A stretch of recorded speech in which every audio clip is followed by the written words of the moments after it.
जानती हूं कि आपको अपनी लीला, अपना कर्तव्य राधा से भी अधिक प्यारा है, परंतु आप ये नहीं जानते कि राधा को आपसे अधिक प्यारा और कुछ भी नहीं। उसके लिए और कुछ है भी तो नहीं।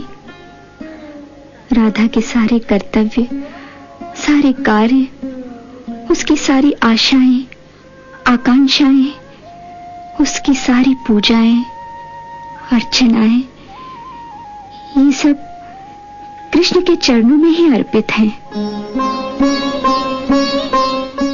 इन श्री चरणों को आप हमसे दूर ले जाएंगे तो जैसे यज्ञ के पश्चात यज्ञ कुंड में केवल जली हुई लकड़ियों की राख रह जाती है, उसी प्रकार आपके जाने के पश्चात वृंदावन में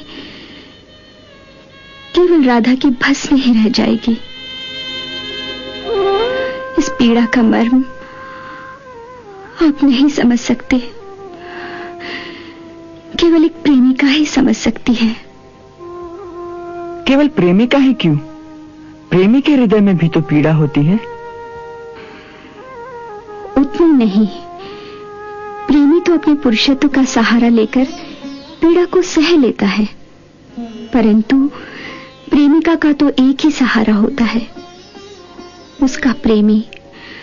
वो भी उसको छोड़कर चला जाए तो वो इस पीड़ा को कैसे सहे। उसे अपना दुख व्यक्त करने के लिए भी प्रेमी के कंधे का सहारा चाहिए, जिस पर वो सिर रखकर रो सके।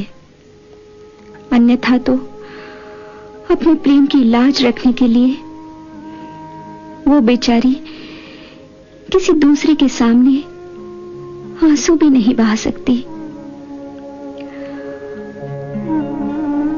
आप तो अपने कर्तव्य की पूर्ति के लिए कभी राजनीति में, कभी युद्ध में, कभी धर्म संस्थापन में अपने आप को व्यस्त कर लेंगे, परंतु आपकी राधा इस अकेलेपन के एक विशाल शून्य में खोकर किससे अपने हृदय की बात कहेगी? मुझसे। तुमसे? हाँ, मुझसे।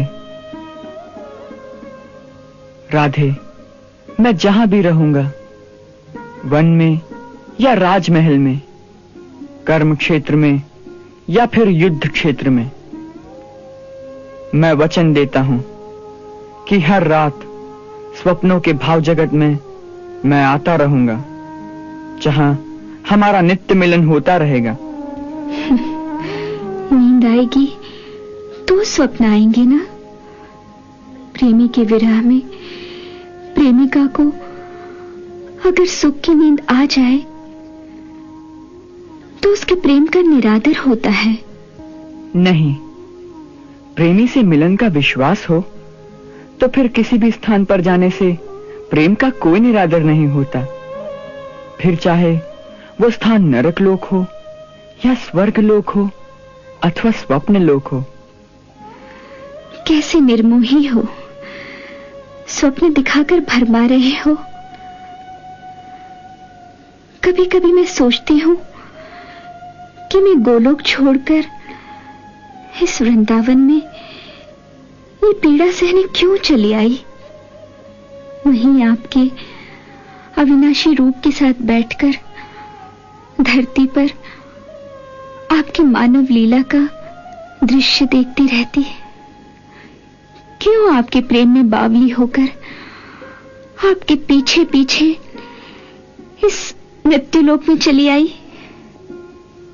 हम जानते हैं क्यों। क्यों?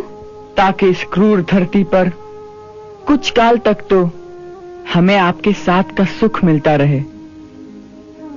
आप हमें हिंसा और स्वार्थ के इस वातावरण में अपने निस्वार्थ प्रेम का सुख देने आई हैं। आपके यहां आने से ही हमारी जो प्रेम लीला हो सकी है उसी के कारण हमारा यह अवतार प्रेम अवतार कहलाएगा। अन्यथा तो हमें इस अवतार में मृत्यु लोक में बड़े कठोर कार्य करने हैं। एक बात पूछूं? क्या? आप कहते हैं कि आप सदा अपने